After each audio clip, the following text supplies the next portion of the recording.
All right, ladies and gentlemen, I hope you guys are ready to buy all of the fucking dips today. Buy the dips.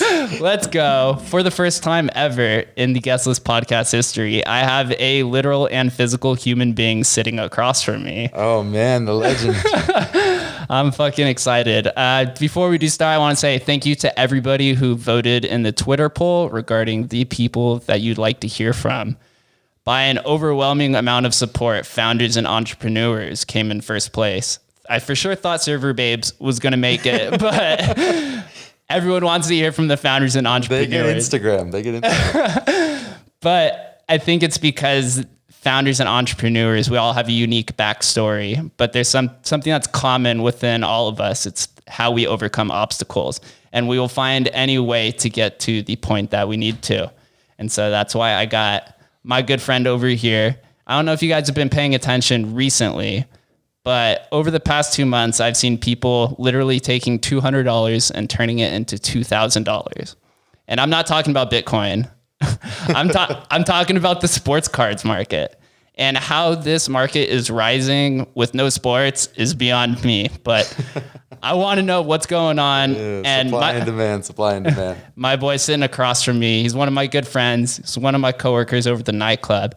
But more importantly, he is the founder of Sin City Sports Cards. So I want to give everyone give my good friend a warm welcome, Ricky Masucci. Hey, what's going on, Jeff? Thank you for having me, buddy. This is cool, and it's cool to be in person. We are not social distancing right now. I'm sorry. We're not 6 feet apart, but we're doing our thing, so that's pretty cool. Dude, yeah, it's over. So I've done 8 Zoom chats now, and the one thing that I have noticed is that when you're not in person, it's hard to pick up on like body language and like if people want you to like kind of go into a deeper conversation. It's much more tough, and the lag also is really annoying. Well, first and foremost, congrats. You've outlasted the average podcast lifespan. You have viewers and you have listeners, so you're onto something, brother. This is cool, man. This is definitely cool. Let's fucking go. Let's go buy the fucking dips, baby.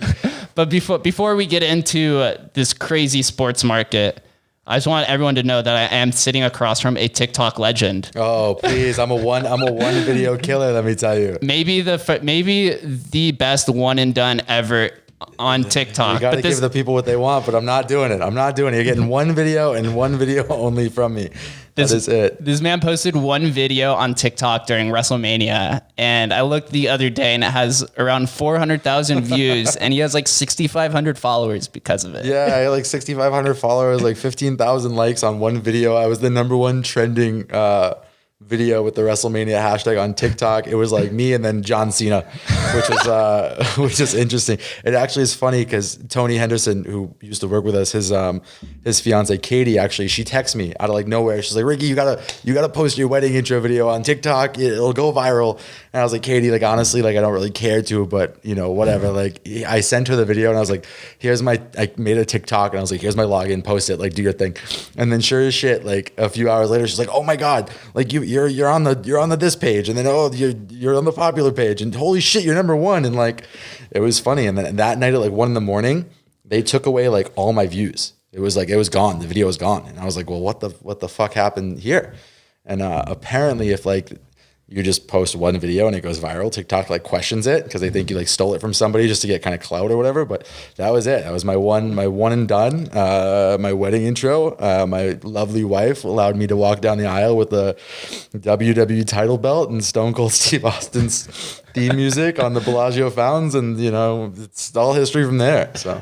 Dude, I was going through the comments, and a lot of people are like, if my husband doesn't do this, I'm going to be so disappointed. Yeah, if this isn't what it's like, I don't want it. I don't fucking want it. But it's funny. And then then you have like the anti, like the people that are like, you're not social distancing. Why do you have that many people together right now? I'm like, this video is literally from fucking 2 years ago, but whatever, man. Yeah, it's one and done. That's all we're getting. That's all the people are getting. TikTok legend. So we're going to put that under the show notes just so everyone is aware. I think I'm going to can I sell the account? Can you do that? Is that a thing with TikTok? Dude, TikTok is for sale. You get 17,000 followers. Dude, you can. I know in the crypto community, since they're like more anonymized accounts, they do sell them for like X amount of Bitcoin. Oh, crypto people, hit me up.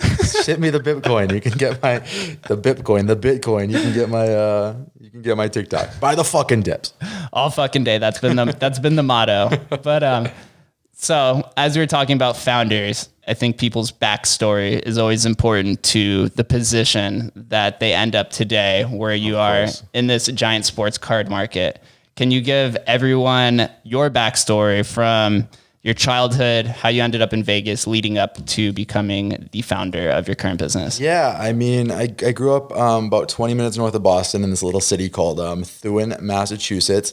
The only person to ever make it out of there is Calvin Kattar, who's fighting in the UFC. That's literally it. Maybe Maria Menounos as well. That's our claim to fame. But yeah, I grew up there. When I was 18, I moved to Las Vegas with my immediate family, and after a little vacation / move to St. Thomas in the Virgin Islands, I moved back here, and it's kind of been home ever since. So I've been in nightlife since I was 21, and I just started looking into different investments, and I follow different people, and as much as he's a douche. Oh, please. Vegas Dave. Vegas Dave a few years ago was posting a lot about sports cards and investing. He had Derek Carrs, and he has the most expensive Mike Trout on the market by far. And I was like, if these rich people are really diving into sports cards, there's got to be something there. You know what I mean? And I remember as a kid, getting sports cards from my father, and my grandfather left me his collection when he passed away, and I have endless amounts of old. It's basically junk era cards from the 70s, 80s, 90s. They were mass produced. They're not worth much unless you have certain things in mint condition. But yeah, I just remember growing up with cards, and I was like, these things are really making a comeback. And I'm a diehard sports fan. I bleed everything Boston-based sports. I'll fight you to the tooth. This guy's the biggest Tom Brady I'll fan. I'll fight you to the tooth on Tom Brady. But yeah, I was just I started diving more and more into it. And I went through, trials and tribulations of buying people that I believed in. I was like, oh, these running backs are great, and these wide receivers are awesome. And I was like, they gotta be worth money, but turns out they're not. It's just mistakes you make going into business. And then I eventually realized there's not only a lot of money to make, but I have a passion for this. I thoroughly enjoy collecting. I thoroughly enjoy building, it's called a PC. It's your personal collection of who players you believe in. And now that I have a son, I look forward to building a collection to hand to him one day. So it's not just money for me anymore. It's okay, this is cool. I thoroughly enjoy this. I'm on eBay all day, every day. I'm on sports cards forums all day, every day, Facebook groups, and just kind of seeing how you can turn up, a passion to a living. Doing a podcast, this is something you thoroughly enjoy. So I've said thoroughly a lot, by the way. That's my fucking safe word, apparently. Hashtag it. Hashtag thoroughly. But yeah, it's something you enjoy and how you can make money out of it. And we have all this free time with this pandemic going on, and I've really dived into, okay, I figured out a formula and I can do this. And how do I get to a massive scale where it's not only paying the bills, but it's paying the bills well. And again, I'm enjoying it. So yeah, as I've been saying, this pandemic's going to be one of the best rebranding opportunities anybody will get. Absolutely. While everyone's at home. Some people, it's okay to hang out and chill, but you're not going to be able to see a lot of your friends and bosses for a long time. And so you can look very inwards and decide on what the new normal is going to be. I know that's a big trending word. Yeah, the new normal. It's true.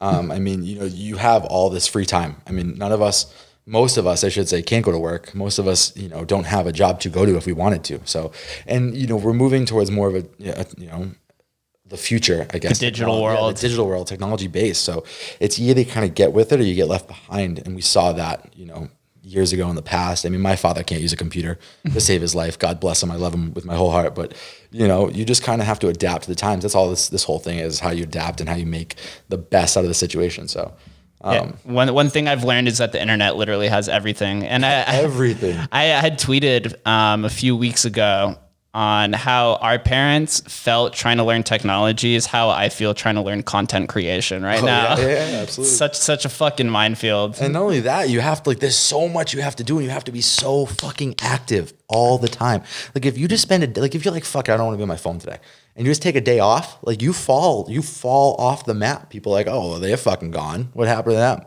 You have to be so aggressive with content creation and promoting yourself and being in the market. Dude, there's days I don't want to sit on my phone. I'd rather hang out with my kid and my wife, but I have to be active on certain forums and stuff. So people know, oh, he's still here. He's still selling cards. He's still buying cards. He's still flipping cards. Like he's somebody I can go to, you know? So is that was my big question is there are no sports right now. And obviously everyone's eyes are glued to the computer or they're glued to something, but why are like you're tweeting the other day on how you made like 5x on a card. Why are these players' cards raising in value when there's no games going on? I just think that like so there's a gambling aspect to it too. And I think that with people not being able to, one, go to casinos, two, do things money oriented. They see that you can make money on certain things. And they see like, people love sports, they miss sports. So bigger companies like StockX, whose main focus was sneakers, right? They just started creating a sports card marketplace on their website, which is launching soon. I think there's some already active right now. I refuse to go there. I just think they're going to price gouge you, which is not a shot against StockX by any means. But it's getting more in the public eye. And you have all these people that are like, oh, what is that? I like sports.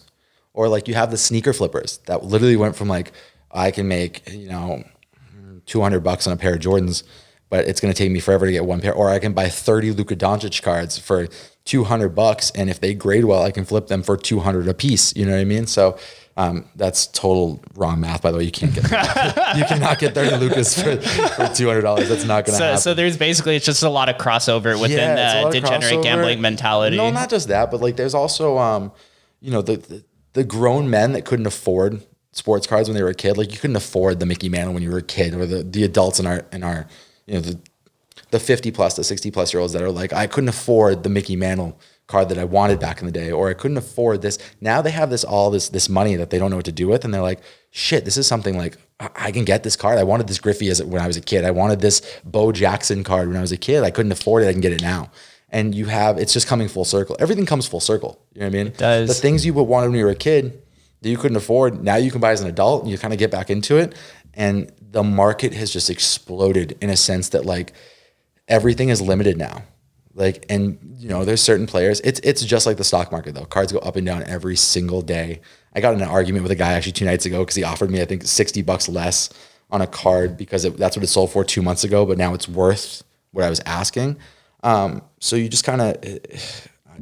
So there's just a lot of factors that go into this. Yeah, absolutely. And supply and demand, like that card that I was tweeting about it's actually, Topps came out with a thing right now. It's called Project 2020, and they have 20 artists that have 20 players, and they do one card per player. So like 20 artists take each player and they create a card for them. So it's a 400 card set total. Well, when it first came out, the first Mike Trout that was made, Mike Trout is obviously one of the best, if not the best baseball player of all time.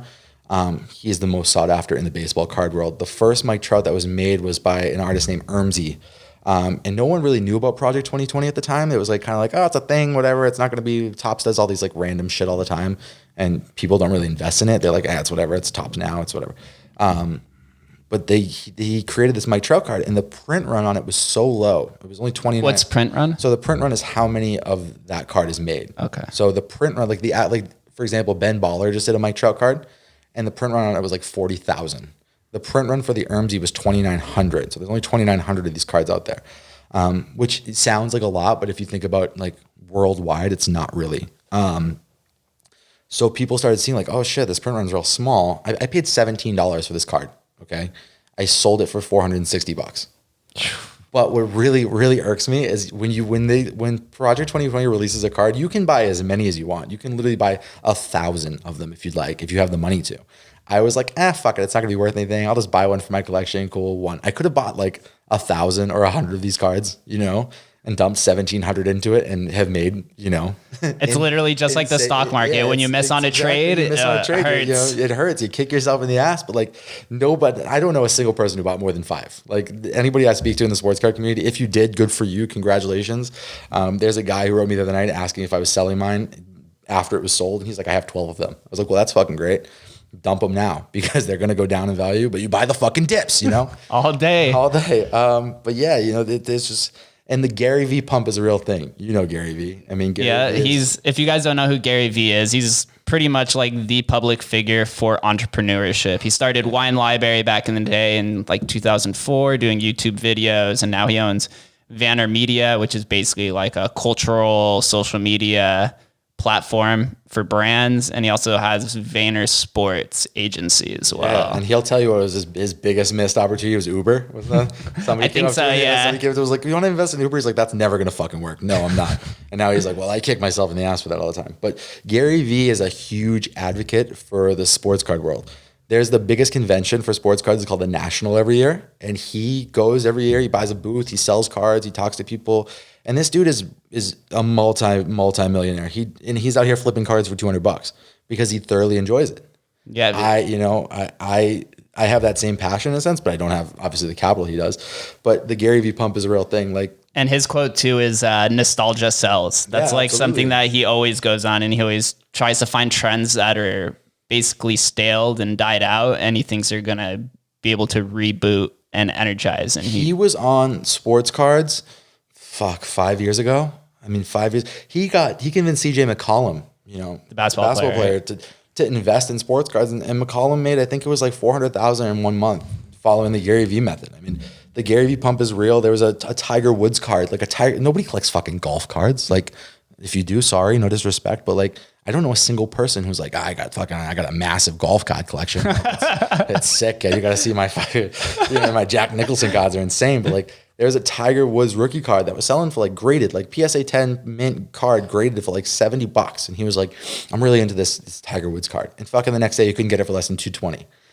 So it's insane. The Gary V pump, it's like the McAfee pump with crypto. Yeah. What he did with crypto. Back in 2017. Yeah. I don't know if you guys know who John McAfee is. He's the guy who created McAfee antivirus. He's on the run right now. He's on the run. He lives in, I don't know, one of these South American island countries. And back in 2017 in crypto, he would literally just be like, this is I'm going to pump toilet coin tomorrow. Yeah. And then tomorrow, toilet coin's up like 100%. Yeah, it's insane. Like, so the same thing that happened with the McAfee pump, the Gary V pump is a fucking real thing.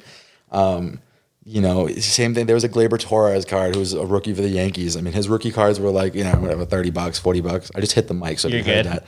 If you heard that, sorry. We're still rooks out here. Buy our rookie card right now. buy the guest list pod rookie card. But yeah, like Gleyber Torres cards were selling for like $40, $30 graded. They're going for like 110, 120 now. And there's another guy, sports card investor on YouTube, who he'll literally like, it's all free. He'll show you videos on like, this is what I buy. This is how I do it. This is the money you can make. But it's I wouldn't say it's a rich man's hobby, but it's not something that you can like, I got $50. What can I turn into? Like, you can take $200 and make $1,000. But if you want to make like real sustainable 5, money, 6, 7 digits. Yeah, you're invested, and it's all hype.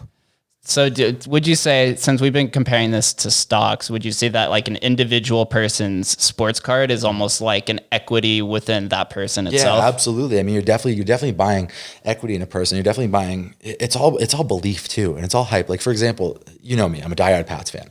100%. I truly believe in Jarrett Stidham this year. As most people are like, I want to tank for Trevor Lawrence, blah, blah, blah. I truly believe this kid's a stud. And the day after the draft, when the Pats didn't take a quarterback, and they came out and said, we're not going after Cam Newton, we have our guy. And it's kind of clear that Stidham was, he's the heir. That Bill's rolling with him. Yeah, he's the heir to the Tom Brady throne in New England, that his cards have skyrocketed. I, being the gambling risk taker that I, and deep down am, I dumped into his cards before that. And I mean, I bought a couple cards that for $90 or $80 that I could sell for, $500 right now raw, not even graded, that are currently at Beckett getting graded, that I could sell for, $1,000, $1,500, $2,000. So it's not even the literal action of the person. It could be the inaction and things that happen outside in their realm that affect their price. And another thing that's mind blowing with sports cards is like, if I told you like Aaron Rodgers rookie card, you would think that'd be worth some money, right? You would think Aaron Rodgers is a well-known name. He's a great quarterback. You would think like an Aaron Rodgers rookie auto would be worth a ton of money. It's not. Really? Yeah. People are spending more money on like a Drew Lock. You're a Broncos fan. It's because there's potential. Because the potential, and it's all hype, and it's all what's hot at the moment. Like, for example, Pat Mahomes. before Pat Mahomes was like ever Pat Mahomes, like when he played one game, I think you get a Pat Mahomes auto. He played the Broncos at one game and won. Yeah, or like it was like week 1 when he started against the Steelers that next year or whatever. His cards were dirt fucking cheap, like dirt cheap. Like I know a kid who personally sold, it's Nationals Treasures. It's like the Maserati of sports cards. It's that and Flawless. That's the luxury brand. Yeah, that's like, I mean, it's Panini, but like it's your high end version of Panini. Like a box is like, a box of Flawless is like $2,500. A box of fucking National Treasures is like a case like $4,800. The basketball right now, Chasing Zions is like $5,000 a box, not even for the case. But I know a kid who personally had like 2. It's called an RPA. It's a rookie patch auto. It has a piece of their jersey and an autograph on it of Patrick Mahomes. 2 of them. He sold them for like $170 a piece. They're selling for like $15,000 to $20,000 each right now. $20,000. $20,000 each right now. Like I think the last sale on it was like $14,000, $15,000, and you're just again, but you don't know. So it's either you kind of like hold on and pray, or you just kind of sell while it's hot. Like right now, Kyler Murray is hot. Why? Because they think he's going to be the MVP next year. I mean, I truly believe that too. I think he has the weapons. I think you give him D-Hop, and I think, Kenyon Drake's going to have a monster year. I don't know. Kyler is very hard. And the day after, the day of, actually it was like 10 minutes after the D-Hop trade, the card skyrocketed. And I'm one of those people, I was just dived in. I was like, well, what the fuck's on eBay right now? And I looked at the sold, and it was like, I think it was March 16th. We'll just say that hypothetically was the day that trade happened. And if you looked on March 16th on the sold on eBay, it was like 300 cards gone. March 16th, within like 20 minutes, because everybody was like, oh shit, there's money to be made here. And there is. I mean, I also PC him. I believe in him. Like I will keep a couple cards for my son for down the line that may be worth a ton, or he may fall off in 2 years and they're worth garbage. But it's taking the chance. So. Interesting. So in the world of sports, we have players' value can raise regardless of like if the team's actually committed to them, if there was a trade to get them more players. Obviously winning their championship is going to raise. Will you see their value increase if they do something culturally relevant? Like let's say LeBron is in Space Jam 2. Would his value go up because of that? Like for example, like the Jordan documentary is going on right now, The Last Dance. I mean, Jordan cards have always been hot and they've always been a value, but the amount of Jordan cards that are being sold right now compared to, I don't know, say what are we on, parts 8 and 9 right now? Or 9, 10, whatever, say 6 weeks ago, are tenfold. I mean, people, because new news is coming out about them and people see the value projection. Like for example, there's a documentary coming out next month about the home run chase with Mark McGwire, Sammy Sosa, Barry Bonds. And I keep telling everybody, I'm like, listen, like the Barry Bonds and Mark McGwire and Sammy Sosa cards are cheap. They're from the junk era. But if you have the money right now, go buy some graded rookies for $20-$30 a card. They'll be worth $100-$200 a card as soon as this documentary launches because of hype. It's all hype. And again, it's people are passionate about it, but it's also like, shit, how can I make money off this? Yeah, that's the investing aspect of it. Like you were saying earlier, there's a definitive collector's side to it, and then there's the investing side to it. And Correct. where you see now in a technology and social based world, everyone has like their kind of brand to it. So there's more publicity on it. Absolutely. And I feel like I'm in the middle of both. Like I thoroughly enjoy collecting too. Thoroughly. There's the word again. Hashtag it. All right. We're I think 5 or 6 now. We're at 6. Yeah. Fucking count it up. I'm happy with the tally. We need to put a ticker on it. But yeah, like I'm in the middle of both because there's cards I get where I'm like, I bought this card strictly to grade it and flip it.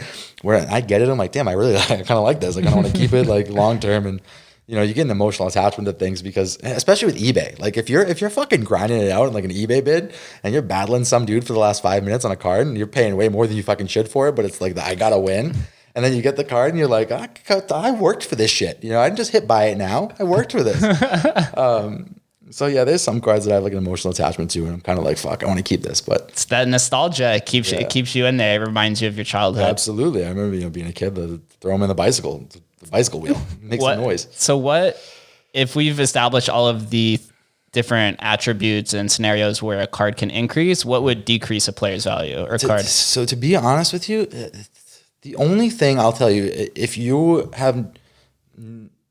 have any knowledge of this, right, and you were like, you know what, this sounds like a good idea, I have some extra money to spend, I will give you advice. Only invest in quarterbacks in football, because same thing, like hype train, like Saquon Barkley. When Saquon got drafted and Saquon rookie cards were through the fucking roof. Now they're not. They're cheap. You can buy them for pennies on the dollar compared to what they used to be. again, it's all hype, but like, I don't know, injury too. Injuries kill the sports card market. So like Alex Smith when he went down with that Alex injury, Smith cards are just, or Teddy Bridgewater maybe. Teddy Bridgewater cards will be on the rise again, especially now that there's a starting But there was job. a dip in there. But yeah, I hope you bought it. Buy the fucking dips. That's what the same thing with that Mike Trout Earnhardt card. A guy wrote the other day, he asked me, he's like, what do you think I should do with this? Like this artist card, do you think I should sell it? I was like, I sold mine for 460.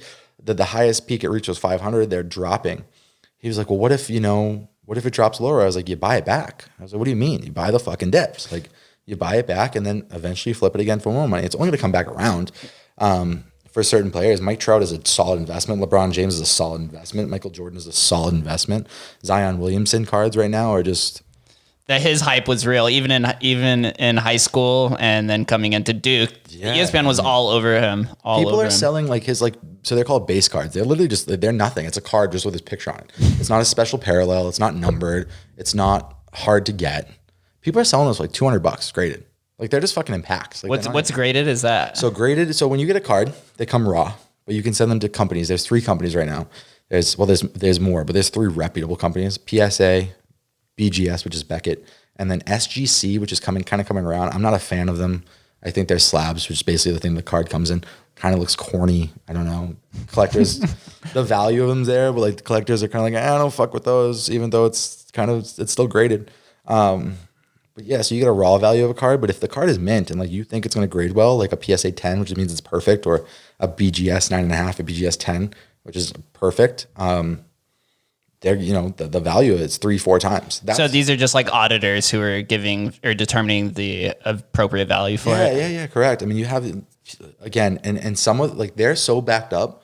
Like, if you don't pay the premium to get your cards on a guaranteed day, you could send them out and not see your cards for a year. Oh, that would give me a heart attack. Yeah, so for example, right before the pandemic, I sent some cards out to PSA and then they shut down. And I'm like, well, my fucking cards are just sitting in like a fucking office. And I have like a couple Zions in that are like... Is there insurance on that? I mean, yeah, you buy insurance on it, but only on the shipping back. Like, and with the values going up and down so instantaneously. And that's another thing is while they were sitting there, I'm like, fuck, these cards are like rising in value. And especially with like the pandemic, Panini and Topps like stopped producing cards.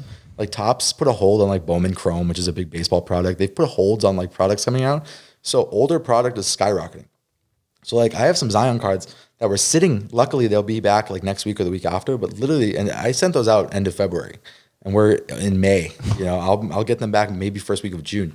They've just been sitting there and like either gaining value or losing value. And I'm like, well, this sucks, But yeah, you get a raw card, and that you get a raw value, and then a graded value is sometimes 2, 3, 4, 5 times. And the physical nature of the card determines that, right? Like if it's bent or scratched or fingerprint, maybe. Correct. They go on 4 things. It's basically the corners of the card, how sharp they are, whatever. The surface of the card, is there any scratches? The centering of the card. So basically, these card companies have got fucking lazy. Like, pull the mic to you. There you go. They've gotten lazy in a sense where like when they print them out, they don't it's no product control. Like it's like, this card looks whatever, throw it in a fucking pack. So you can get pictures that are off, blurry images, whatever. So centering is a big part of it. So yeah, centering, surface, corners, and edges, the edges of the card. If those are all mint, that card goes from a $200 raw card to a $800, $1,000, $2,000, etc. card based on the grade it gets. So that's where I make money in a sense. I'm buying a lot of raw cards, grading them and flipping them for profit. Interesting.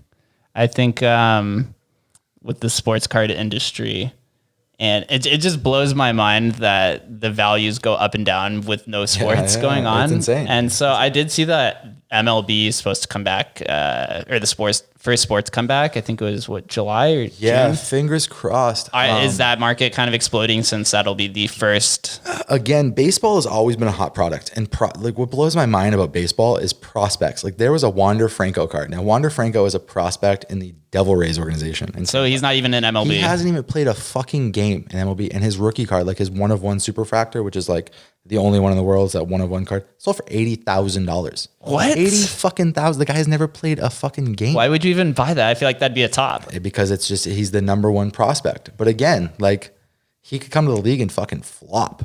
Or he could be the next Mike Trout, and that Superfractor is worth $1 million like Mike Trout's is currently. I think Vegas Dave paid $500,000 for it. It's worth, It's at auction right now. I didn't even know what it was last time I checked. And his was out of 5. His isn't even a superfractor, which is the 1 of 1. But yeah, like baseball has always been, but again, it's position players. Like same thing as like football. Like you don't invest in kickers in football. You don't invest in wide receivers are up and down. Quarterbacks have the most publicity. Running backs have a short lifespan. Like receivers are like hit and miss. They have off like some down seasons. If you're gonna invest in running backs, you got to flip quick. That's it. That's my biggest piece of advice with that. But baseball, same thing. You don't invest in pitchers. Position players only. Really? I feel like pitchers have a lot of hype around them, a lot of publicity. It's crazy to me because like you look at like Clayton Kershaw or, Max Scherzer or Chris Sale for the Red Sox. You have stud pitchers who their cards are fucking garbage. Like they're not worth anything. Like they're not worth much at all. But then you'll have like a outfielder like Ronald Acuna Jr. for the Braves, skyrocket. I can see just people who hit home runs are probably the ones that pay. Yeah. And then, again, guy who goes up, has a 4 home run game, like a monster game, drives in fucking 7 ribbies, and they hits a walk off, whatever. Check eBay that night and watch how. Oh yeah, I could see baseball too, since it's an everyday sport. Yeah. Their price fluctuations probably have the biggest ups and downs. Yeah, absolutely. Same with football. I mean, football, you have a guy on a Sunday like Drew Lock's cards skyrocketed when he started. Started doing 4-1 baby taking us to promised land. Doing his thing, hitting the fucking Buzz Lightyear on the sidelines. But yeah, I mean, if and when, when sports comes back, because I don't think it's an if. But I will tell you, I do have a mutual friend who does play in the MLB. I will not say names because I will not put in. He insists that we're not getting baseball, and he says that strictly based on the fact that the pay cut that MLB wants the players to take is so significant that they're like, fuck you. Like it's not worth it. The Players Association's like, we're not agreeing to this shit at all. So like either the billionaire owners lose money or the millionaire players lose money.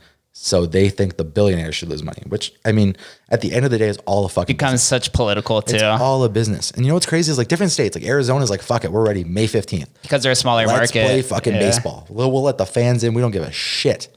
And then you have other places like California. They're like, we're not having sports. Yeah, they just put the extra 25. Like they just put the extra 90 days on their stay-at-home order. So, I mean, when it comes back, the market will definitely rise. But I mean, it's hot right now. It's insane how much it's grown just in the last 90 days. Like cards that were selling for $80 are $200 now. Cards that were $300 are $900. It's just everything's threefold. So let's say that sports do take a long while. Baseball's done. NBA is not coming back to the season. Do you see a transition into maybe sports cards, or not even sports cards, just cards in general outside of the 4 major sports? Maybe Pokemon makes a return, Pokemon never fucking left. Like, dude, I still have my original 151. Listen, I'm telling you right now, if you have them and they're in condition, grade them. We'll talk, grade them and sell them because they never left. Like people are like, oh, Pokemon, they never left. They are still worth money. They are going up in value daily. They have never left. Mewtwo isn't getting injured. Yeah, Mewtwo and Charizard are not breaking a fucking ankle or tearing their Achilles running down first.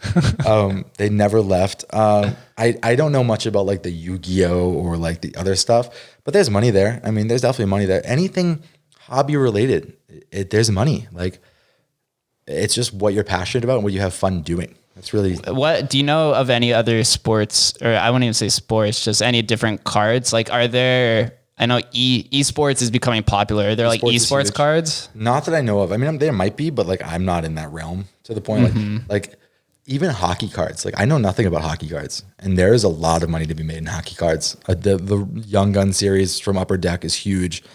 But I know nothing about it. I'm a big hockey fan. I'll sit there and I'll go to Knights games religiously. I'll go to Bruins games religiously. I love hockey. I know nothing about the sports card market. Baseball, basketball, football, we can bullshit all day. But yeah, I mean, I'm sure there's like I don't see why they wouldn't capture a market with esports, especially with kids being so into Fortnite and whatever the other games. I could see that. When I say kids, I mean our fucking coworkers. Yeah, goddamn nerds. No, I'm just kidding. But yeah, there's it's such a big market that you can capitalize, but I know nothing about it or the value of them, I should say. Interesting. I could see the next industry either being esports cards, if there are some. I have no idea. Maybe soccer, since it's an international sport, and I know they're trying to make their way into the US with MLS. So that's another thing. Soccer cards there's value there. There's a lot of value in soccer cards. I know people who are big investment. I know nothing about soccer cards. I know nothing about soccer. I will blatantly tell you that I know nothing about soccer. But yeah, I know people are deeply invested in soccer cards. And like the print runs on them are small. So what's print run? Oh, the number. Yeah, okay. how many they made. So everything you get now is kind of numbered. There's different parallels. Like you get a base card, and then you'll get like different parallels where it's like out of 149, out of 99, out of. And why do they do that? To avoid what happened in the junk era. Well, so the junk era, they mass produced everything. There was fucking 10 billion Ken Griffey Jr. rookie cards out there that were selling for $200 a pop. People were paying $200 a card for this. And it was mass produced. So now they're worth fucking pennies. Like, what decades or years is you're this? You're talking 70s, 80s, 90s, and maybe even early 2000s. So all those players from all those sports players are just mass produced. I have a friend that has thousands of cards that he's like, how are these not worth anything? I'm like, I have to explain it to him. There's a Netflix documentary called Jack of All Trades that explains the junk era perfectly. A guy has a bunch of cards, he takes them to a card show, and everybody laughs at him. And it's kind of fucked up, but like they're like, you don't have anything here. He's like, what do you fucking mean? This is like from 40 years ago. What do you mean this isn't worth anything? He's like, it's not. But if you have like a 1950s card, 30s, 40s, I mean, then you're in money. But like the late 60s, 70s, 80s, 90s, our grandfather's era, and then our father's eras, basically, were just mass produced to shit. Damn. Because they saw the money, like Topps and Panini and Upper Deck and all them. They were like, oh, fuck it. They're going to buy them. We're printing them. Are these the same card companies that are doing cards now, or the same ones that mass produce? Yeah. I mean, there's different licenses. Like Topps has the exclusive license to Major League Baseball. So like if you buy a Panini baseball card, they don't have the Red Sox won't have the Red Sox logo on it. It'll be the player, but like the logo is missing. They're not licensed. I feel like that'd bring the value down. Yeah, which a lot of people don't like unlicensed cards. Panini has the exclusive to NBA. And then I think Panini is exclusive to NFL too. Don't quote me on that. Keep thinking of the sandwich every time you say that. The sandwich? Oh, the Panini. Panini sandwich, yeah.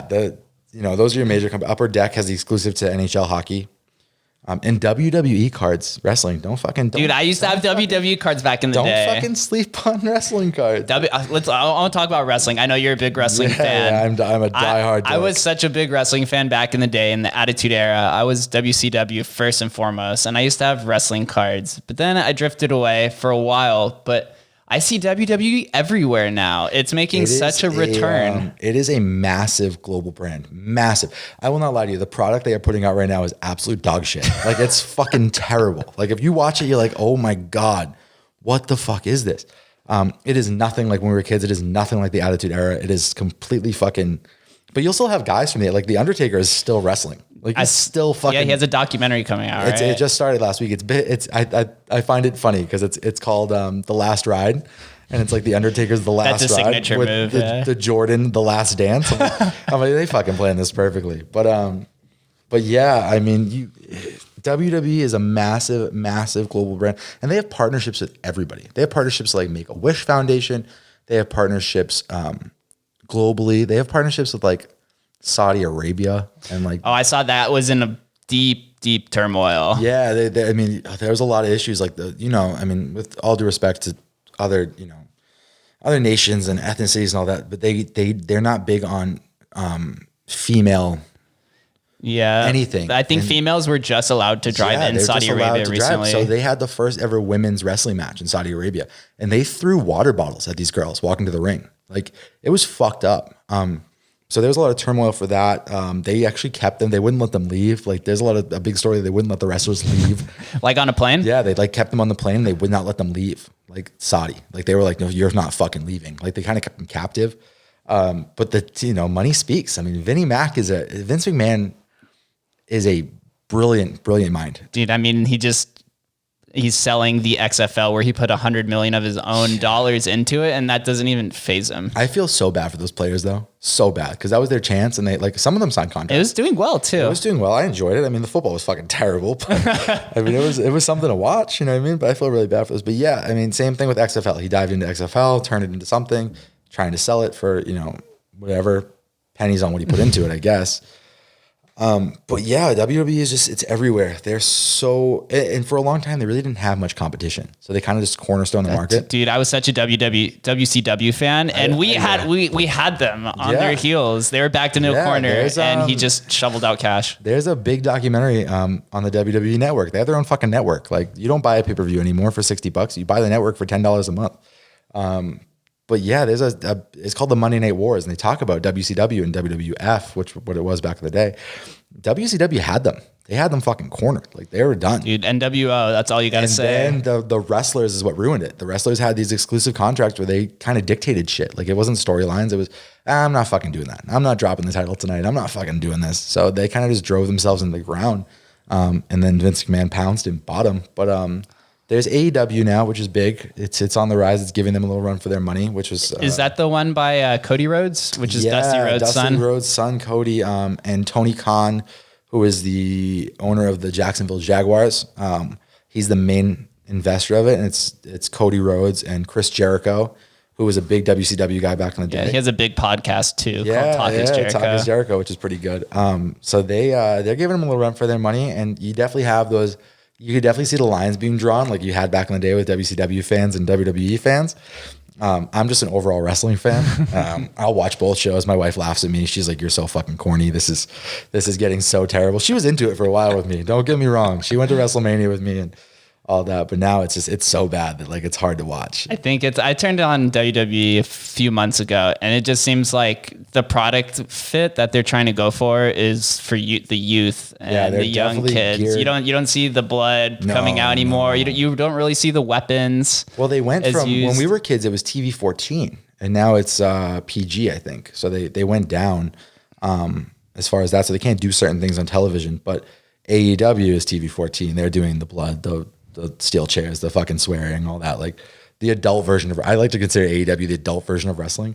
But yeah, the product is just, but you can thank the WWE for UFC pay-per-views right now for having UFC, because Vince McMahon convinced the governor in Florida to allow them to continue to shoot Monday Night Raw and Friday Night SmackDown and stuff from their performance center in Orlando, Florida to keep airing shows. And whether that was a blank check or whatever. And probably. The governor was like, yeah, it's fine. You can be deemed an essential business. And UFC was like, well, fuck you. If you're going to let these guys WWE wrestle, I'm going to have real fucking fights in the same state. So that's why you're having UFC in Jacksonville right now with, the past UFC event Saturday, Fight Night last night, and UFC I believe another Fight Night this Saturday. Are there UFC cards? There are. I don't think there's much value in them. There's actually a funny Ronda Rousey card. I'll show you it later.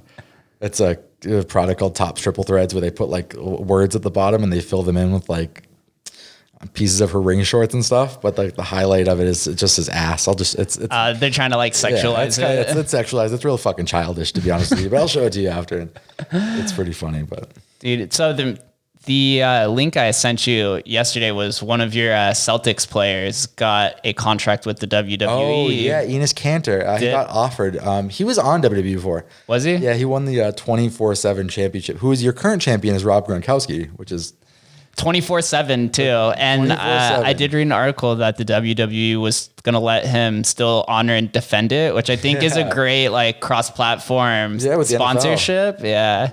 I mean, he's signed with WWE. I don't know the extent of the contract or what he's paid or how much or what the details are, but yeah, he hosted WrestleMania and then he won the title that night. It's a stupid fucking gimmick title. It's defended anywhere 24/7. It's like the hardcore title. Yeah, it's basically the hardcore title without the hardcore rules. But yeah, Gronk is the current champion. So would did his value of Gronk and Enes Kanter's value go up for their card when they announced those partnerships? Basketball is tricky. Like Enes Kanter is not a sought after player. Rookie cards in basketball, there was a Luka Doncic, again, national treasures. They come out every year with their long form RPA. It's like the true rookie card. And it's basically a piece of their jersey, autograph, tall ways, whatever. They make 99 of them every year. And I think they make actually shorter prints. I think 2 out of 3 and like out of 5, whatever. One of Luka's sold for $98,000. $98,000 fucking dollars. That's like 9.8 Bitcoins right now. Yeah, that's exactly what that is. It's just basketball cards hold the most value. I think in part maybe because it's only 5 players on a court, so there's more publicity. Yeah. And it seems that basketball is the most glamorized in the media. And you see like a lot of basketball players crossing over and dating like music stars or public figures or some I sort also of. think that league is the best ran league in sports. Like Adam Silver has such a great grip on that league and like how it's ran and how they do, you know, everything's a spectacle with them. Like the NBA Finals is a full blown spectacle. Like the All-Star game, All-Star Saturday night, like he has that league done so perfectly. And I think with sports cards in the NBA, it has the biggest crossover market as far as like the kids that are into sneaker flipping are huge into NBA. Therefore, they see the value you can make with the same method you did sneaker flipping with sports cards. And they're like, well, NBA, I know NBA, I know, you know, De'Aaron Fox, I know Jason Tatum, I know all these hot end rookies that are, their cards are, you know, through the roof. But yeah, I mean, there's again, LeBron James, Kobe Bryant, Michael Jordan, those cards, money. Especially with Kobe's unfortunate death. Unfortunately, you know, did his value shoot up because of that? And you know what? A lot of people got a lot of shit in the sports card world because they just sold right away for like an insane profit. And they capitalized on death, which at the end of the day, does it sound fucked up? Yeah. But if you think about like all these major companies, they do it all the time. Selling, you know, different memorabilia. Like look at how many people made money off of when Kobe Bryant passed away with like Mitchell and Ness making jerseys and all these different companies like Nike re-releasing Kobe's. You know, over and over and over again. Yeah, it's an unfortunate byproduct of capitalism. Yeah, it's not even just in like the sports merchandise when he passed world. away, you couldn't find a Kobe jersey in stock anywhere online. You couldn't find a pair of Kobe shoes in stock anywhere online. And if you found it on eBay, it was 5 times retail value. So people made money off of it. I mean, but yeah, when he passed away, his cards skyrocketed. I had a bunch of them. I still do. I didn't take the opportunity to cash in on it. I kind of thought it was fucked up. So I didn't do it, but yeah, there's a lot of people made a lot of money when he passed away. R.I.P. Kobe. R.I.P. That was still like, and Baby Mamba. Yeah, I'm not a big basketball fan, but even that day when I saw that on the news, sad. I stood there for like 20 minutes trying to just think of the implications from it. Yeah, it was sad. And like, listen, I grew up a diehard Boston Celtics fan. I grew up hating Kobe Bryant. The same way I grew up hating Derek Jeter, but I always respected them. Always. Like I remember sitting there watching Kobe's last game and like shedding a tear being like, damn, this is really like, Kobe's done. Like I fucking hated this dude. Like I rooted for you against you in the finals, like hoping a car like would like fucked up shit. Like as a sports fan, you're like, damn, I hope Kobe doesn't show up to the building tonight, but I hope he's okay. You know what I mean? He was a global brand. It wasn't just like basketball Kobe. Yeah, his mentality. He was so loved in overseas, like in France and other places. Globally. I mean, he by far top 5 NBA players of all time, and his impact with like just the impact he had on like women's basketball, just over like since he retired is insane. He was one of the biggest like pro WNBAs, and also he had his Mamba Academy for women young youth basketball. Yeah, I mean the Gigi's team he was coaching. Like you have Kobe Bryant coaching your daughter's basketball team. Like that's pretty fucking cool if you think about it. But yeah, what he did for the sport and what he did for women's athletics is just insane. And you know, he touched so many people. And again, like I remember just being like, damn, like Kobe's gone. This is. Yeah. And with his death, I don't see any reason why the value of his card would go down. It's almost like he's just been immortalized as he is one of the best basketball players, but as far as the like value of a card. Yeah. I think he's a pretty safe investment right now in the sports card world. I think, again, Jordan, LeBron, and Kobe. My next after this next flip, I'm going to dive into LeBron rookies because there's a lot of money to be made in LeBron rookies, but it's a lot to invest. So wife, I'm sorry, but we're gonna be okay. But yeah, I think LeBron rookies are the next flip money wise. But yeah, I mean, there's safe bets: Kobe, LeBron, Jordan, baseball, same thing. Mike Trout right now, Ronald Acuna, safe bet. Are there NASCAR cards? Again, Michael Briggs. Where's Big Daddy Briggs? To be honest with you, I don't. Probably. Again, I know nothing about the market. I know nothing about NASCAR. Okay. I've never gone to a race. I've never sat down and watched a race on TV. It was never my thing. But I'm sure there is, and I'm sure there's some value in it. I don't know if it's the value you'd see for NBA or, you know. We need to find some pickleball cards. The pickleball. Sislak put it out into the media. I'm starting a league, baby. Pickleball boys. So I have a question actually about the overall market then. You know, usually when you see something get super hot and a lot of money is trending, and I always use Bitcoin as an example. In 2017, it went from 600 to 20 grand. Do you see something like that happening in the sports card where there's going to be a massive overcorrection? Going backwards? Like, let's say, like, for example, one of your cards earlier you're talking about where you turned it 17 to, what was it, $400? That's like, is that 20x almost? Do you see the overall market eventually just like creating so much gambling, we'll say quote unquote gambling value, that maybe you just see a giant bear market or a downtrend overall? I mean, yeah, you definitely can. I mean, honestly, I thought you were going to see it with the pandemic. I really thought that it was going to be, oh fuck, like I'm diving into this and then this happens. Great. Just my luck. Yeah. With the cancellation of the seasons and everything. With the cancellation. But honestly, I thought, I was like, that's it. It's done. This is going to be full blown bear. People are going to be selling left and right and there's going to be no buyers. It turned into the biggest buyer's market I've ever seen. It has skyrocketed just since the pandemic started, whether that's just people having free time staying home or making more money with the unemployment bonus and just having extra money to spend. Stimulus. Stimulus was huge. Like I knew guys that were like, hey, I got my stimulus. Who has a Mike Trout Tops update card that was selling for like $1,200? They're at $3,000 now. But yeah, I mean, it could happen eventually, but you also see it the reverse way. Like you saw it with Giannis. Like Giannis Prism cards. There's a Gary Vee interview where he says I was buying Giannis Prism cards for $180 a pop. There's certain Giannis Prisms that are selling for like 6,000 religiously right now. And only going up in value. Yeah, and it looked like they were about to win or at least go towards the NBA Finals. I mean, they were definitely going to make the Eastern Conference Finals for sure. But one player that never got affected by that was Kawhi Leonard, which was weird to me. Like Kawhi's market in the sports card world, maybe it's just because he's not personable. Like he's a fun guy. He's very bland. He keeps a lot of his life private. He just reminds me of Tim Duncan. Like I love Tim Duncan. He's one of the greatest basketball players of all time, whatever. But he just reminds me personality wise of Tim Duncan. But yeah, I mean Giannis, I'm sure it happens.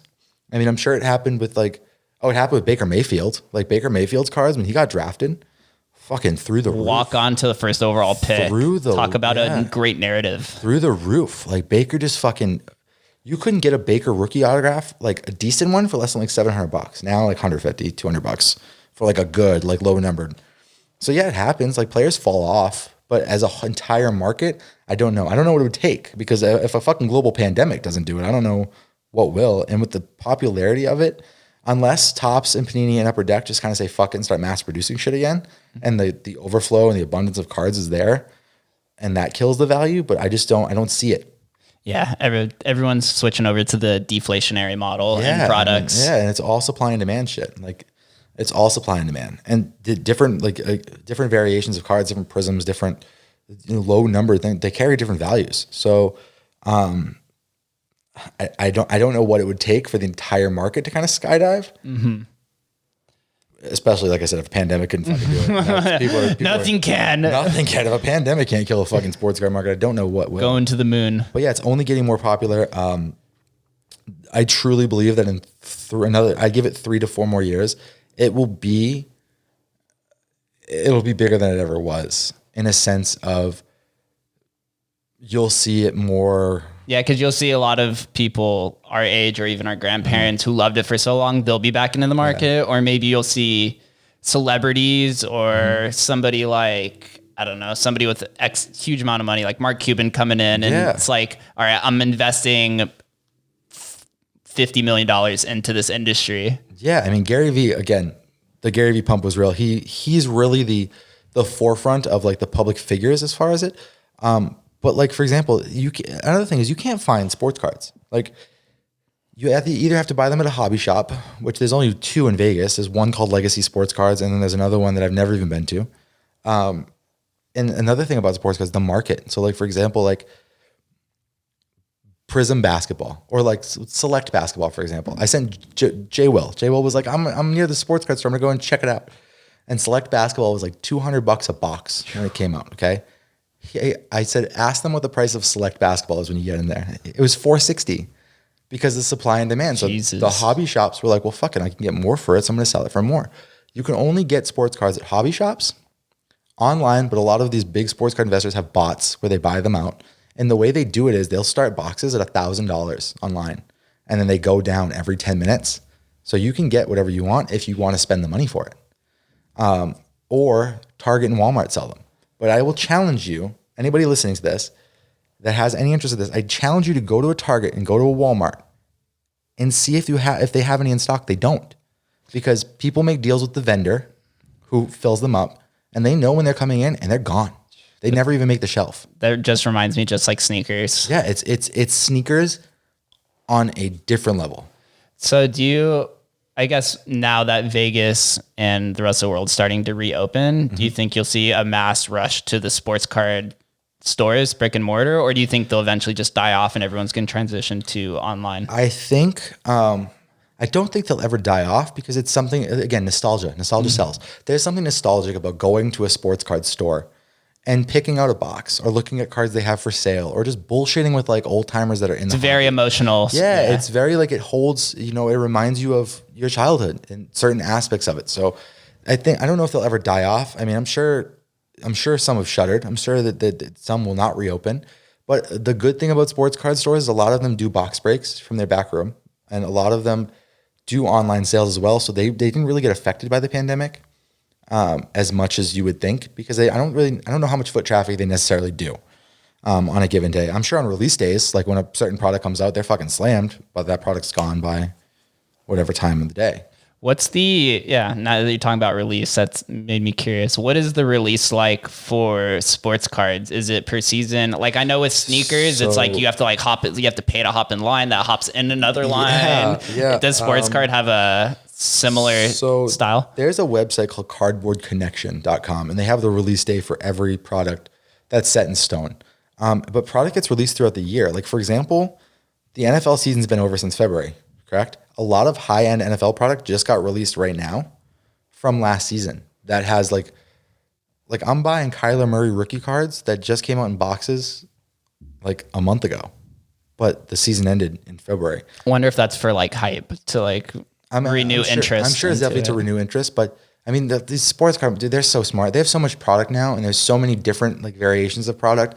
Like I could run you down like what Topps comes out with baseball. Like it's insane. Like they probably have like 60 or 70 different products under their umbrella that they release throughout the year.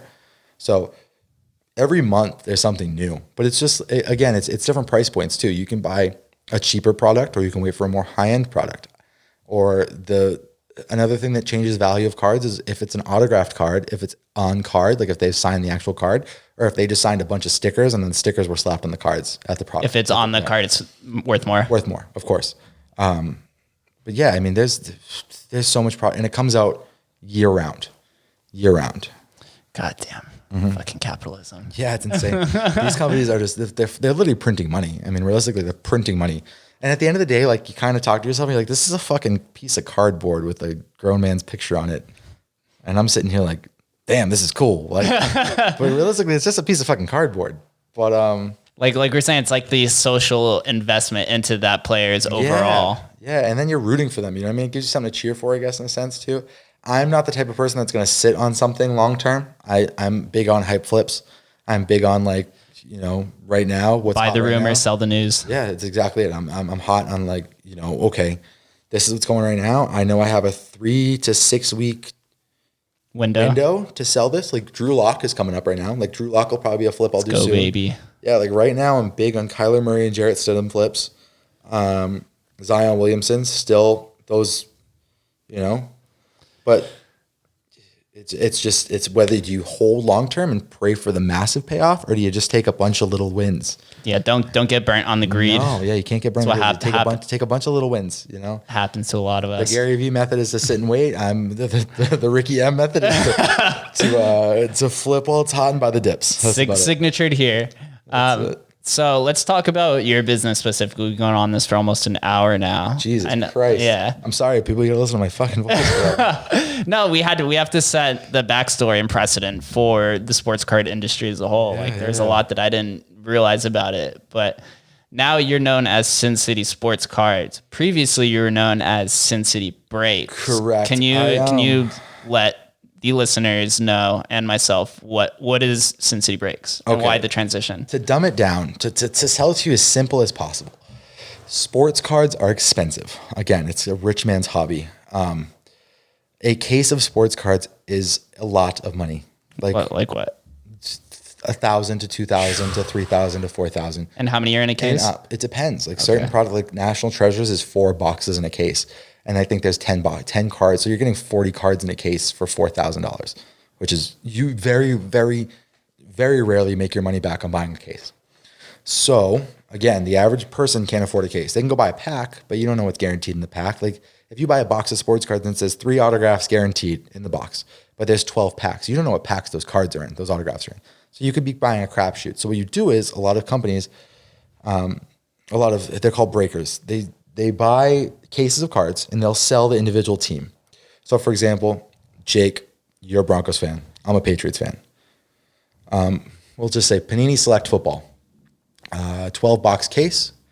You buy the Broncos for $200. I'll buy the Patriots for $350. And then every single Patriots card that comes out of that break, out of those boxes, gets shipped to me.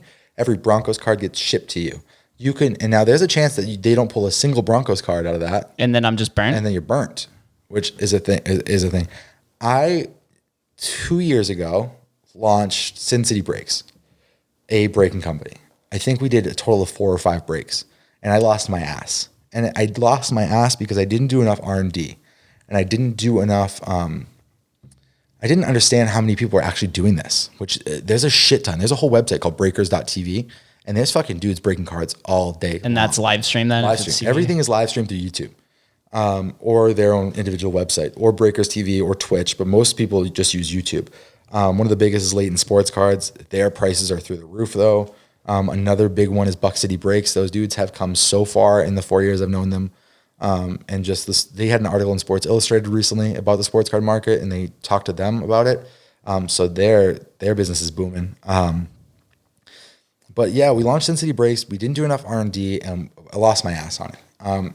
And then, my lovely wife got pregnant with the biggest blessing on earth. My son is so much fun, and everything I never knew I wanted.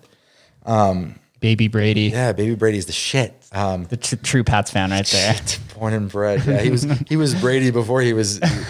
Like I told my wife, if it's a boy, it's Brady. Like this, she's like, I don't have a say. I was like, nope. I'm like, you can name number 2. You can, if we have a daughter, no problem. But if it's a boy, it's Brady. So yeah, my wife got pregnant. We had Brady, so I kind of she stopped working. So I just kind of was like, well, I can't do anything with this. I have priorities and I have responsibility, and I have to take care of my family. And I couldn't just keep dumping money into it. Like those dudes at Buck City Breaks, I mean, they dumped a lot of money, to get where they are now. Just like with any business. Mm-hmm. But again, I didn't do enough R&D. I didn't know there was so many people doing it. And again, I had a bad reputation. I shouldn't say a bad reputation, but I had problems where I would have people buy in, and then it would take me a week to fill a break. So they were just getting annoyed, like, yo, when is this going to break? So a lot of times I had to eat spots. I had to eat undesirable teams, stuff like that. So whatever, that was Sin City Breaks. I started diving back in. I've always been buying and flipping. It's always been something since I started that I've been into.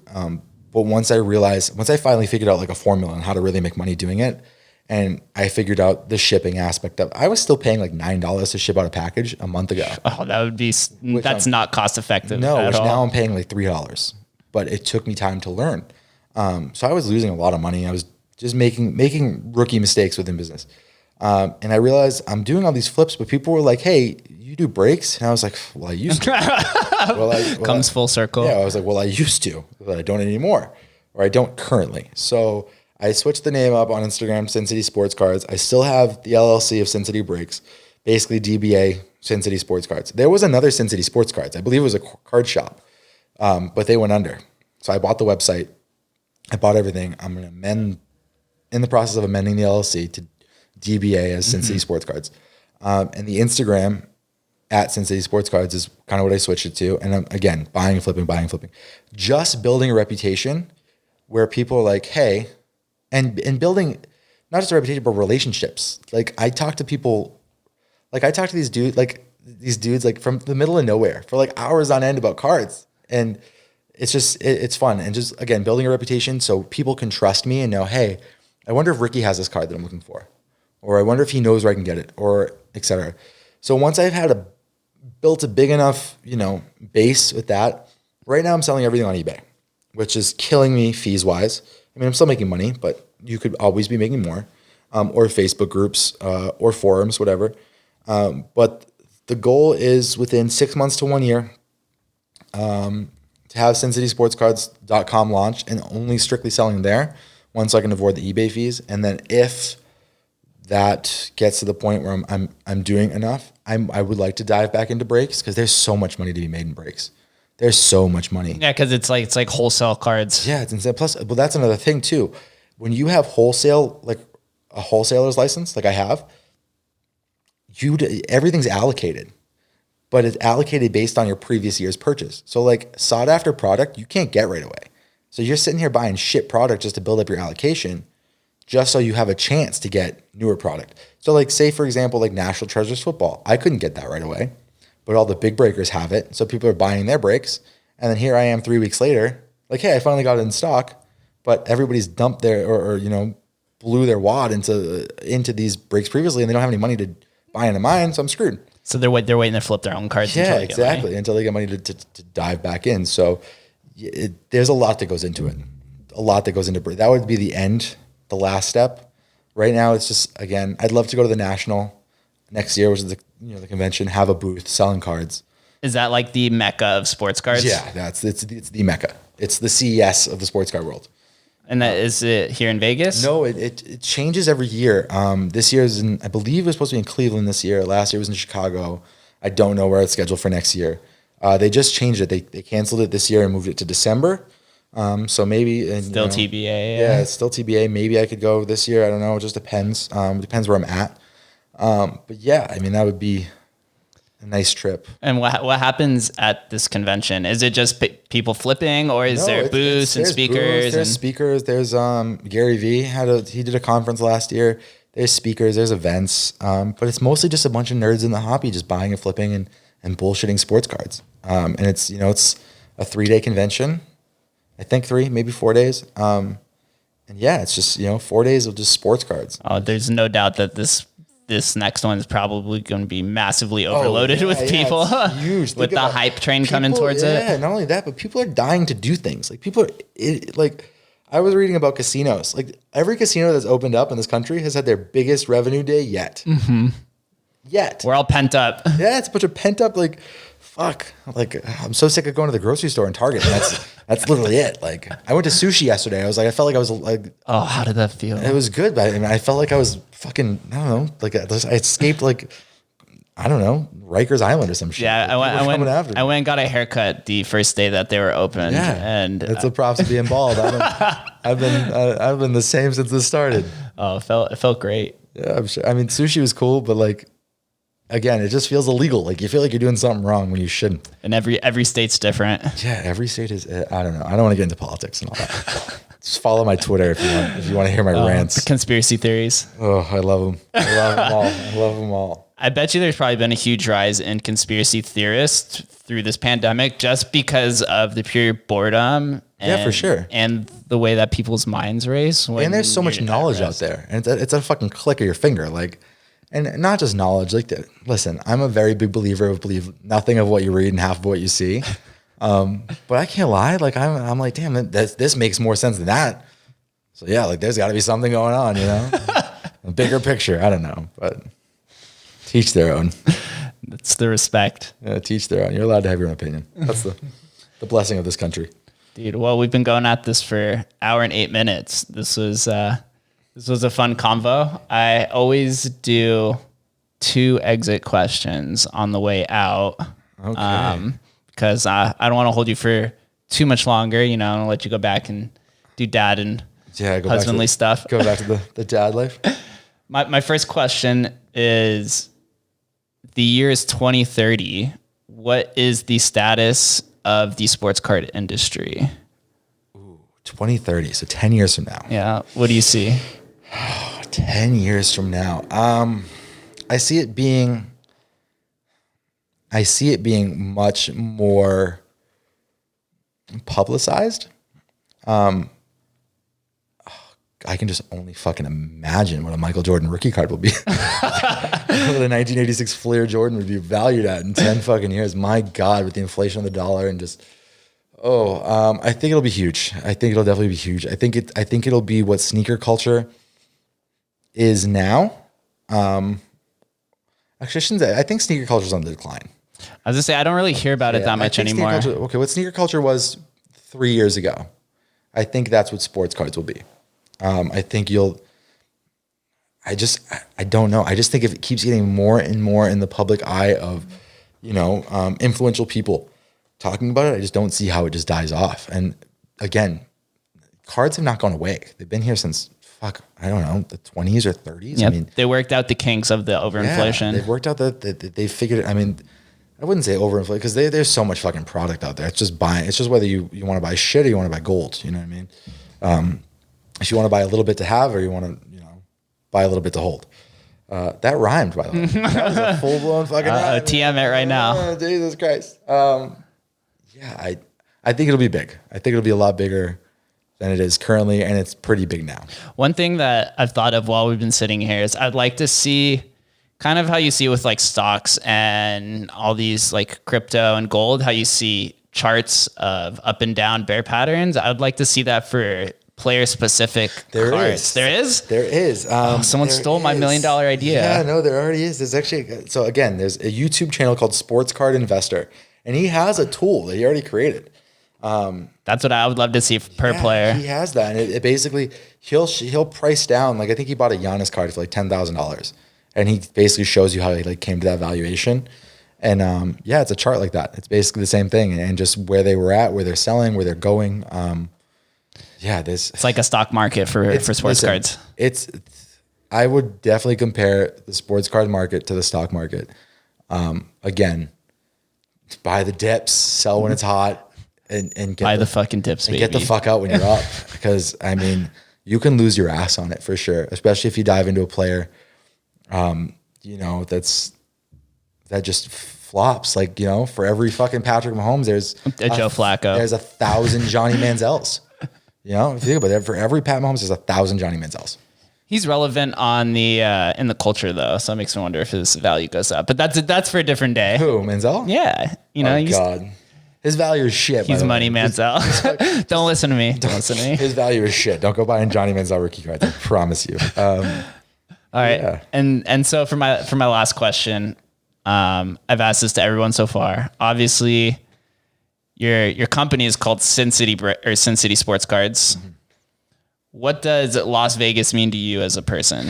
I mean, Las Vegas has been home to me now for 12 years. I've grown so much in the city, and I like to think when I came here as a child. And I've gone through ups and downs in the city. There's two paths that I tell people that you can take in Vegas. You can go down a real dark, shitty path, and you can ruin your life here.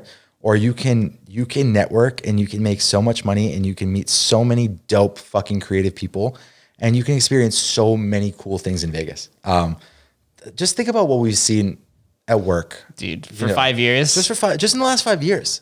Not only the shit we've seen, but the people you've met, or I mean. I always said you never know, especially in a nightclub that's one of the top in the world. You never know who's going to walk through the door. Yeah, you think about the people that you've waited on that you had no idea. I don't know, the CEO of the family that owns Walmart. Yeah, or even the people who sell their random obscure company for $100 million that you never even knew of. Yeah, I've had so many billionaires and multimillionaires that I've had a Rothschild. I've had you think about the people that you meet, and you're like, dude, how the fuck? I've met some really great clients in nightlife. Some people that I would go to and ask advice. Some people that truly have kind of become family in a sense. And again, I met my wife at work. I've had a son in Vegas. My whole family lives here now. Vegas to me is home. Will it always be home? I don't know. But right now it's home. It's growing tremendously. And one thing I miss about living in the Boston area that I see coming here now is culture. and not just culture, but like what's the best way to describe this to you? I don't know, like a family feel, I guess. Yeah, East Coast is very family oriented. Yeah, like East Coast is very like, you know, when I first got here, I kind of felt like Vegas was fake. I felt like it was like, what can you do for me? And how can I get to where I want to be through you? Now I see it's a lot of building each other up and kind of growing with each other. And, you know, Vegas is getting sports. Vegas is becoming more of a, not just, oh, come to Vegas, party your face off. Yeah, not a party and gamblers safe haven. It's becoming more than just that. So again, Vegas to me is home. For how long? Who knows? But for the last 12 years, it's been home, and it's been really good to me. So that was deep. Yeah, sorry. I love it. Sorry. One thing I always say is that Vegas gets a lot of flack because it is always ranked in the bottom 2 or 3 states in Nevada. I mean, as education, but people don't realize all of the entrepreneurship that goes on. People go work on the strip and make, you know, high $80,000-$90,000 figures or even higher. And a lot of these people go and build businesses out of it. And maybe they fail the first time, but then they find the pivot that you know, breaking into sports cards from breaks or seeing the bigger picture, and they work out the kinks. And of course, I mean, this city is a perfect place, especially like in the nightlife industry. We work 3 days a week. I mean, 3 nights a week, realistically. You have all the time in the world to do this, to figure something out. And you have disposable income because we make good money, you know, not to not be humble or brag or we're lucky enough in an industry, especially nightlife or the service industry in Vegas, is you can make 100, 200, like the captains of high-end restaurants or like the number one guys on banquet service. Banquets, oh my God, that is $300,000 a year. That is the best kept secret. That's the best kept secret in the world. Like to be number one on like the A list for a banquet server. Like you're making $300,000 a year. Where in the world can you do that? I've always said Vegas is the number one place in the world that if you were broke on Friday, you can go to work the weekend, come home on Monday, pay your bills, and still have money left over. So there's no reason why you can't live here and figure out an investment opportunity and take it and run with it. So word life. All right, Ricky, this was an incredible conversation. Thanks for having me, bud. Dude, yeah, this was a great first person, and I'm definitely going to look more into the sports cards now. Go on eBay, search. If you want to really throw up, go on eBay, type in Luka Doncic National Treasures RPA, go to sold items and sort by highest price sale and just get a little sick real quick. And that's really it. That's all I got. Have to save my stomach. And for the people who maybe skipped a little bit around through this podcast, can you let everyone know where to follow you and your business? Oh, yeah. You can follow me at Sin City Sports Cards on Instagram. Sin City Sports Cards, the website will be launched hopefully soon. And as always, you can find me on Facebook and Twitter at Ricky Masucci 03 on Twitter, Ricky Masucci on Facebook, and RJ Masucci on Instagram. Don't forget his TikTok. Don't fucking forget the TikTok, kid. I don't even know my TikTok name, actually. Let's tell you that right now. Go watch my fantastic fucking wedding intro. It is at great. R Masucci. That is RMASUCCI on the TikTok. You're fucking welcome. You guys heard it here first. Get into the sports card industry. Ricky, I thank you for this conversation. This was fantastic. Gallen, baby. I love thank you, brother. Shout out to the guest list pod. Ooh, we're going to make it. Let's go. Mama, we made it. Thank you guys for listening. And if you enjoyed this podcast or any of the podcasts so far, please stop what you're doing and make sure that you like, comment, and subscribe. Seriously, pause this podcast. If you're on YouTube, subscribe, hit the like button, and leave a comment. If you're on Spotify, subscribe. And if you're on Apple Podcasts, more importantly, subscribe and then leave a 5-star review. All of this helps us and the Guest List podcast on our quest to become the number one podcast in Vegas and highlight all the talent across our lovely Sin City. Please make sure you're also following us on social media. Follow myself at Jake Gallen. And for the podcast, it's at the Guest List Pod across all social media platforms. Thank you guys, and catch you next episode.